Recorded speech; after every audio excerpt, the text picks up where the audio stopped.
भागवत पुराण दसम स्कंद 60वां अध्याय श्री कृष्ण रुक्मिणी संवाद। भागवत पुराण दसम स्कंद श्रीमद्भागवत दसम स्कंद भागवत पुराण 60वां अध्याय श्री कृष्ण रुक्मिणी संवाद। श्री सुखदेव जी कहते हैं, परीक्षित, एक दिन समस्त जगत के परम पिता और ज्ञानदाता भगवान श्री कृष्ण रुक्मिणी जी के पलंग पर आराम से बैठे हुए थे। भीष्मक नंदिनी श्री रुक्मिणी जी सखियों के साथ अपने पति देव की सेवा कर रही थी। उन्हें पंखा झल रही थी। परीक्षित, जो सर्वशक्तिमान भगवान खेल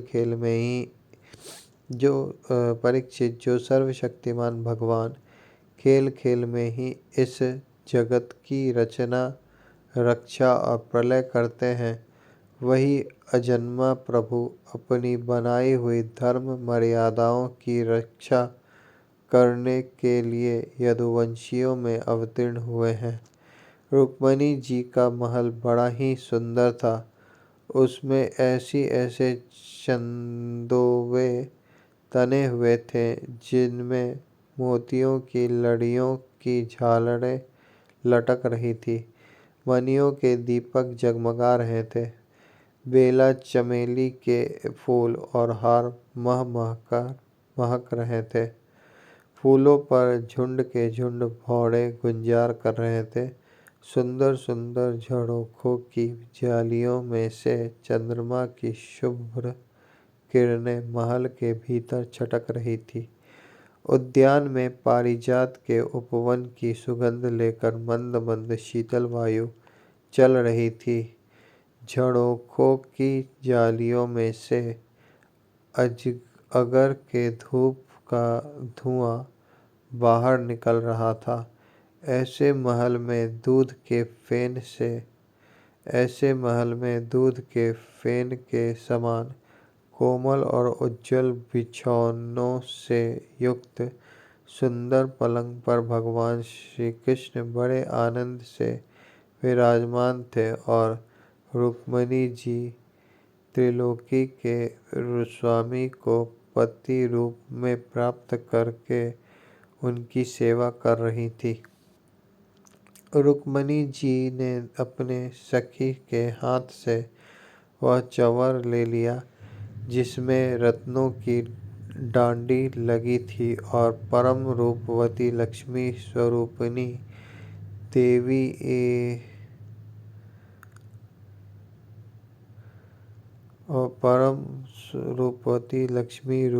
देवी रुक्मिणी जी उसे डुला डुलाकर भगवान की सेवा करने लगी। उनके कर कमलों में जड़ाऊ उंगलियां, कंगन और चंवर शोभा पा रहे थे। चरणों में मणि जटित पायजेब रुंझुन रुंझुन कर रहे थे। अंचल के नीचे छिपे हुए स्तनों की केसर की लालिमा से हार लाल लाल जान पड़ता था और चमक रहा था। नितंब भाग में बहुमूल्य करधनी की लड़ियां लटक रही थी। इस प्रकार वे भगवान के पास ही रहकर उनकी सेवा में संलग्न थी। रुक्मिणी जी की घुंघराली अलके, कानों के कुंडल और गले के स्वर्णहार अत्यंत विलक्षण थे। उनके मुख चंद्र से मुस्कुराहट की अमृत वर्षा हो रही थी। ये रुक्मिणी जी अलौकिक रूप लावण्यवती लक्ष्मी जी ही तो हैं। उन्होंने जब देखा कि भगवान ने लीला के लिए मनुष्य का सा शरीर ग्रहण किया है, तब उन्होंने भी उनके अनुरूप रूप प्रकट कर लिया। भगवान श्री कृष्ण यह देखकर बहुत प्रसन्न हुए कि रुक्मिणी जी मेरे परायण हैं, मेरे अनन्य प्रेयसी हैं। तब उन्होंने बड़े प्रेम से मुस्कुराते हुए उनसे कहा, भगवान श्री कृष्ण ने कहा, राजकुमारी, बड़े बड़े नरपति जिनके पास लोकपालों के समान ऐश्वर्य और संपत्ति है, जो बड़े महानुभाव और श्रीमान हैं तथा सुंदरता, उदारता और बल में भी बहुत आगे बढ़े हुए हैं, तुमसे विवाह करना चाहते थे। तुम्हारे पिता और भाई भी उन्हीं के साथ तुम्हारा विवाह करना चाहते थे। यहाँ तक कि उन्होंने वाग्दान भी कर दिया था। शिशुपाल आदि बड़े बड़े वीरों को जो कामोन्मत्त होकर तुम्हारे याचक बन रहे थे, तुमने छोड़ दिया और मेरे जैसे व्यक्ति को, जो किसी प्रकार तुम्हारे समान नहीं है, अपना पति स्वीकार किया। ऐसा तुमने क्यों किया? सुंदरी, देखो, हम जरासंध आदि राजाओं से डरकर समुद्र की शरण में आ बसे हैं। बड़े बड़े बलवानों से हमने वैर बांध रखा है और प्रायः राज सिंहासन के अधिकार से भी हम वंचित ही हैं। सुंदरी, हम किसी मार्ग के अनुयायी हैं। हम किस मार्ग के अनुयायी हैं, हमारा कौन सा मार्ग है, यह भी लोगों को अच्छी तरह मालूम नहीं है। हम लोग लौकिक व्यवहार का भी ठीक ठीक पालन नहीं करते, अनुनय विनय के द्वारा स्त्रियों को रिझाते भी नहीं। जो स्त्रियां हमारे जैसे पुरुषों का अनुसरण करती हैं, उन्हें प्रायः क्लेश ही क्लेश भोगना पड़ता है। सुंदरी, हम तो सदा के अकिंचन हैं, ना तो हमारे पास कभी कुछ था और ना रहेगा। ऐसे ही अकिंचन लोगों से हम प्रेम भी करते हैं और वे लोग भी हमसे प्रेम करते हैं। यही कारण है कि अपने को धनी समझने वाले लोग प्रायः हमसे प्रेम नहीं करते और हमारी सेवा नहीं करते। जिनका धन, कुल, ऐश्वर्य, सौंदर्य और आय अपनी समान होती है, उन्हीं से विवाह और मित्रता का संबंध करना चाहिए। जो अपने से श्रेष्ठ या अधम हो, उनसे नहीं करना चाहिए। विदर्भ राजकुमारी, तुमने अपने अदूरदर्शिता के कारण इन बातों का विचार नहीं किया और बिना जाने बुझे भिक्षुकों से मेरी झूठी प्रशंसा सुनकर मुझ गुणहीन को वरण कर लिया। अब भी कुछ बिगड़ा नहीं है। तुम अपने अनुरूप किसी श्रेष्ठ क्षत्रिय को वरण कर लो, जिसके द्वारा तुम्हारी इहलोक और परलोक की सारी आशा अभिलाषाएं पूरी हो सके। सुंदरी, तुम जानती ही हो कि शिशुपाल, साल्व, जरासंध,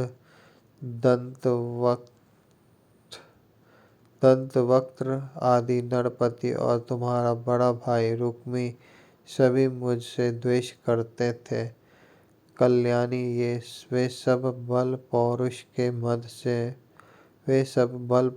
के मद से अंधे हो रहे थे, अपने सामने किसी को कुछ नहीं गिनते थे।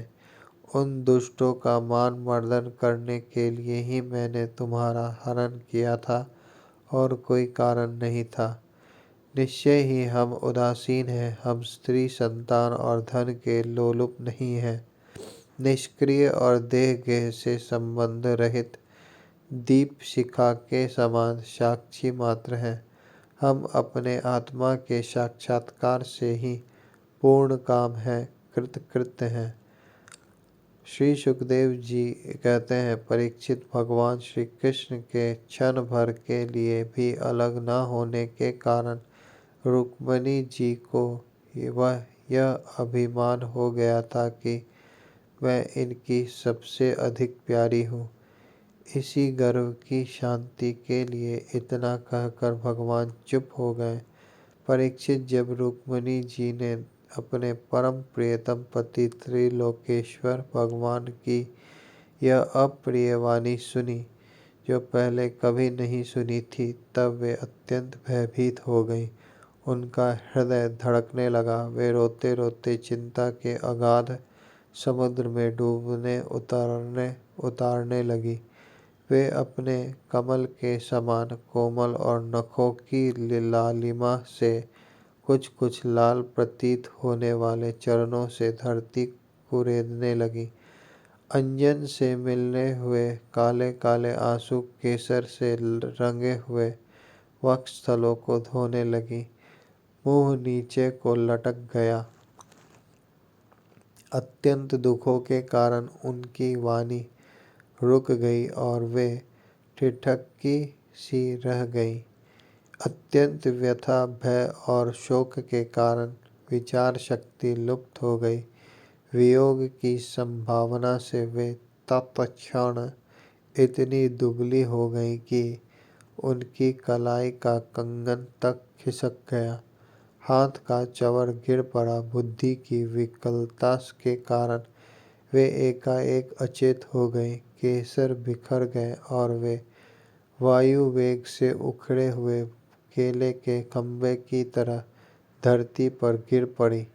भगवान श्री कृष्ण ने देखा कि मेरी प्रेयसी रुक्मिणी जी हास्य विनोद की गंभीरता नहीं समझ रही हैं और प्रेम पाश की दृढ़ता के कारण उनकी यह दशा हो रही है।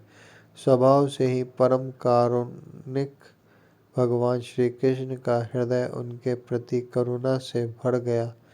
4 भुजाओं वाले वे भगवान उसी समय पलंग से उतर पड़े और रुक्मिणी जी को उठा लिया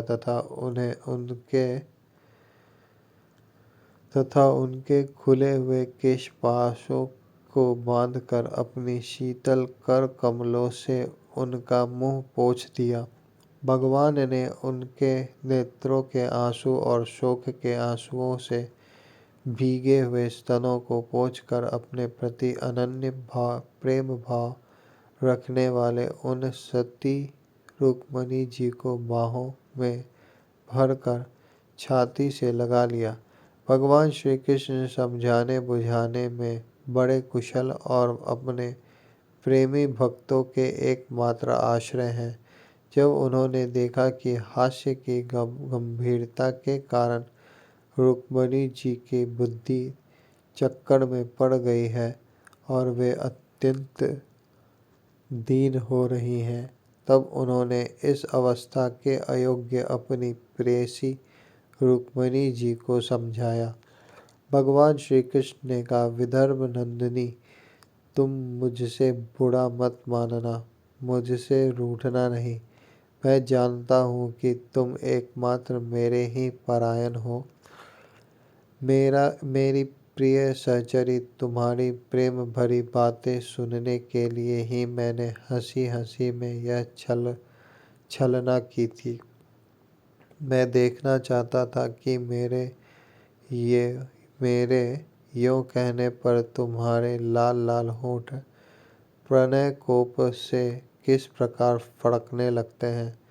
तुम्हारे कटाक्ष पूर्वक देखने से नेत्रों में कैसे लाली छा जाती है और भौहें चढ़ जाने के कारण तुम्हारा मुंह कैसा सुंदर लगता है। मेरे परम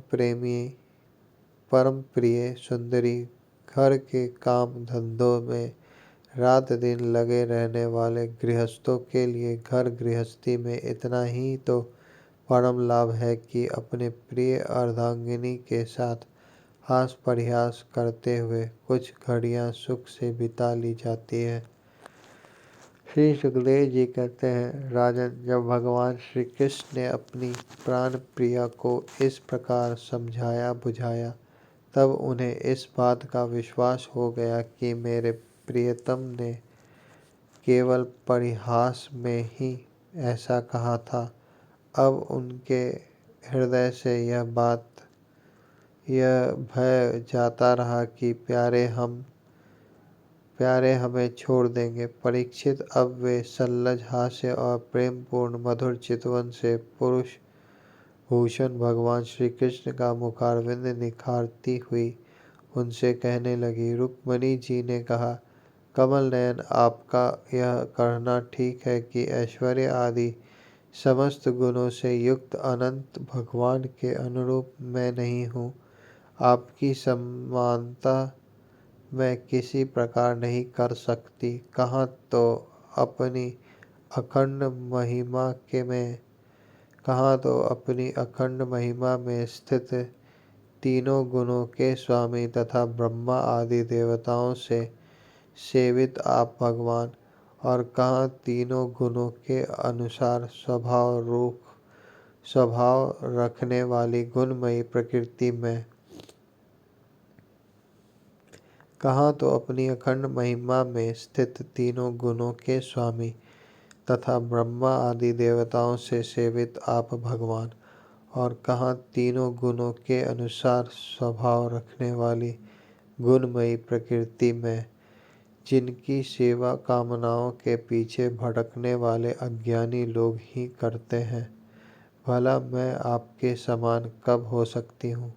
स्वामिन, आपका क्या कहना भी ठीक है कि आप राजाओं के भय से समुद्र में आ छिपे हैं, परंतु राजा शब्द का अर्थ पृथ्वी के राजा नहीं, तीनों गुण रूप राजा है। तीनों गुण रूप राजा है। मानो आप उन्हीं के भव से अंतःकरण रूप समुद्र में चैतन्य घन अनुभूति स्वरूप आत्मा के रूप में विराजमान रहते हैं। इसमें संदेह नहीं कि आप राजाओं से वैर रखते हैं, परंतु वे राजा कौन हैं? यही अपनी दुष्ट इंद्रियां। इनसे तो आपका वैर है ही। और प्रभु, आप राज सिंहासन से रहित हैं, यह भी ठीक ही है, क्योंकि आपके चरणों की सेवा करने वालों ने भी राजा के पद को घोर अज्ञान अंधकार समझकर दूर से ही दुत्कार रखा है। फिर आपके लिए तो कहना ही क्या है। आप कहते हैं कि हमारा मार्ग स्पष्ट नहीं है और हम लौकिक पुरुषों जैसा आचरण भी नहीं करते। यह बात भी निसंदेह सत्य है, क्योंकि जो ऋषि मुनि आपके पाद्यों का मकरंद रस सेवन करते हैं, उनका मार्ग भी अस्पष्ट रहता है, और विषयों में उलझे हुए नर पशु उनका अनुमान भी नहीं लगा सकते। और हे हेमंत, आपके मार्ग पर चलने वाले आपके भक्तों की भी चेष्टाएं जब प्रायः अलौकिक ही होती है, तब समस्त शक्तियों और ऐश्वर्यों के आश्रय आपकी चेष्टाएं अलौकिक हो, इसमें तो कहना ही क्या है। आपके अपने को अकिंचन बतलाया है, परंतु आपकी अकिंचनता दरिद्रता नहीं है। उसका अर्थ यह है कि आपके अतिरिक्त और कोई वस्तु न होने के कारण आप ही सब कुछ हैं। आपके पास रखने के लिए कुछ नहीं है, परंतु जिन ब्रह्मा आदि देवताओं की पूजा सब लोग करते हैं, भेंट देते हैं, वे ही लोग आपकी पूजा करते रहते हैं। आप उनके प्यारे और वे आपके प्यारे हैं। आपका यह कहना भी सर्वथा उचित है कि धनाढ्य लोग मेरा भजन नहीं करते। जो लोग अपनी धनाढ्यता के अभिमान से अंधे हो रहे हैं और इंद्रियों को तृप्त करने में ही लगे हैं, वे ना तो आपका भजन सेवन ही करते हैं और ना तो यह जानते हैं कि आप मृत्यु के रूप में उनके सिर पर सवार हैं। जगत में जीव के लिए जितने भी वांछनीय पदार्थ हैं, धर्म अर्थ काम मोक्ष, उन सब के रूप में आप ही प्रकट हैं। आप समस्त वृत्तियां प्रवृत्तियों, साधनों, सिद्धियों और साध्यों के फल स्वरूप हैं। विचारशील पुरुष आपको प्राप्त करने के लिए सब कुछ छोड़ देते हैं।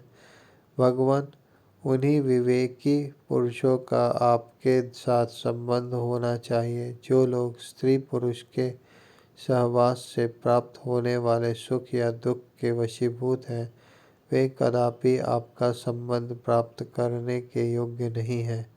यह ठीक है कि भिक्षुकों ने आपकी प्रशंसा की है, परंतु किन भिक्षुकों ने? उन परम शांत सन्यासी महात्माओं ने आपकी महिमा और प्रभाव का वर्णन किया है, जिन्होंने अपराधी से अपराधी व्यक्तियों को भी दंड न देने का निश्चय कर लिया है। मैंने अदूरदर्शिता से नहीं, इस बात को समझते हुए आपको वर्ण किया है कि आप सारे जगत के आत्मा हैं और अपने प्रेमियों को आत्मदान करते हैं। मैंने जानबूझकर उन ब्रह्मा और देवराज इंद्र आदि का भी इसलिए परित्याग कर दिया है कि आपकी भौहों के इशारों से पैदा होने वाला काल अपने वेग से उनकी आशा अभिलाषाओं पर पानी फेर देता है। फिर दूसरों की शिशुपाल, दंतवक्त्र या जरासंध की तो बात ही क्या है। सर्वेश्वर आर्यपुत्र, आपकी यह बात किसी प्रकार युक्ति संगत नहीं मालूम होती कि आप राजाओं से भयभीत होकर समुद्र में आ बसे हैं, क्योंकि आपने केवल अपने षाडंग धनुष के टंकार से मेरे विवाह के समय आए हुए समस्त राजाओं को भगाकर अपने चरणों में समर्पित मुझ दासी को उसी प्रकार हरण कर लिया, जैसे सिंह अपनी कर्कश ध्वनि से वन पशुओं को भगाकर अपना भाग ले आवे। कमल नयन, आप कैसे कहते हैं कि जो मेरा अनुसरण करता है उसे प्रायः कष्ट ही उठाना पड़ता है। प्राचीन काल के अंग पृथ्वी, भरत, ययाति और गय आदि जो बड़े बड़े राजेश्वर अपना अपना एक छत्र साम्राज्य छोड़कर आपको पाने की अभिलाषा से तपस्या करने वन में चले गए थे, वे आपके मार्ग का अनुसरण करने के कारण क्या किसी प्रकार का कष्ट उठा रहे हैं? आप कहते हैं कि तुम और किसी राजकुमार का वर्ण कर लो। भगवान, आप समस्त गुणों के एकमात्र आश्रय हैं। बड़े बड़े संत आपके चरण कमलों की सुगंध का बखान करते रहते हैं। उनका आश्रय लेने मात्र से लोग संसार के ताप से मुक्त हो जाते हैं।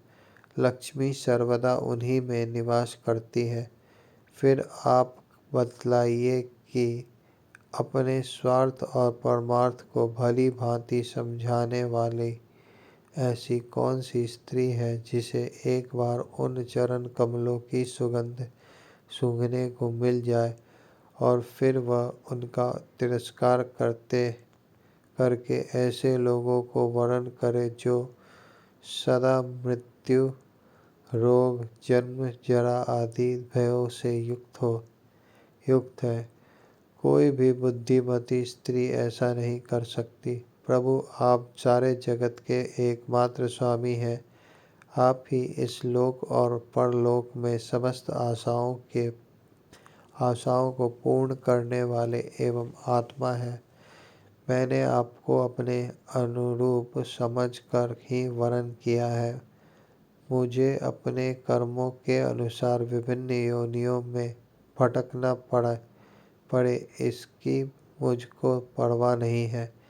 मेरी एकमात्र अभिलाषा यही है कि मैं सदा अपना भजन करने वालों का मिथ्या संसार भ्रम निवृत्त करने वाले तथा उन्हें अपना स्वरूप पद दे डालने वाले आप परमेश्वर के चरणों की शरण में रहूं। अच्युत शत्रुसूदन गंधों के समान घर का बोझ ढोने वाले गधों के समान, घर का बोझ ढोने वाले बैलों के समान, गृहस्थी के व्यापारों में जुटे रहकर कष्ट उठाने वाले, कुत्तों के समान तिरस्कार सहने वाले, बिलाव के समान कृपण और हिंसक तथा कृत दासों के समान स्त्री की सेवा करने वाले, शिशुपाल आदि राजा लोग जिन्हें वरण करने के लिए आपने मुझे संकेत किया है, उसी अभागिनी स्त्री के पति हो, जिनके कानों में भगवान शंकर, ब्रह्मा आदि देवेश्वरों की सभा में गाई जाने वाली आपकी लीला कथा ने प्रवेश नहीं किया है। यह मनुष्य का शरीर जीवित होने पर भी मुर्दा ही है। ऊपर से चमड़ी, दाढ़ी, मूछ, रोएं, नख और केशों से ढका हुआ है, परंतु इसके भीतर मांस, हड्डी, खून, कीड़े, मलमूत्र, कफ, पित्त और वायु भरे पड़े हैं। इसे वही मूढ़ स्त्री अपना प्रियतम पति समझकर सेवन करती है, जिसे कभी आपके चरणारविंद के मकरंद की सुगंध सूंघने को नहीं मिली है। कमल नयन आप आत्माराम है, वह सुंदरी अथवा गुणवती हूँ, इस बातों पर आपकी दृष्टि नहीं जाती, अतः आपका उदासीन रहना स्वाभाविक है। फिर भी आपके चरण कमलों में मेरा सुदृढ़ अनुराग हो, यही मेरा अभिलाषा है। जब आप इस संसार की अभिवृद्धि के लिए उत्कट रजोगुण स्वीकार करके मेरी ओर देखते हैं, तब वह भी आपका परम अनुग्रह ही है। मधुसूदन, आपने कहा कि किसी अनुरूप वर को वरण कर लो। मैं आपकी इस बात को भी झूठ नहीं मानती, क्योंकि कभी कभी एक पुरुष के द्वारा जीती जाने पर भी काशी नरेश की कन्या अम्बा के समान किसी किसी को दूसरे पुरुष में भी प्रीति रहती है।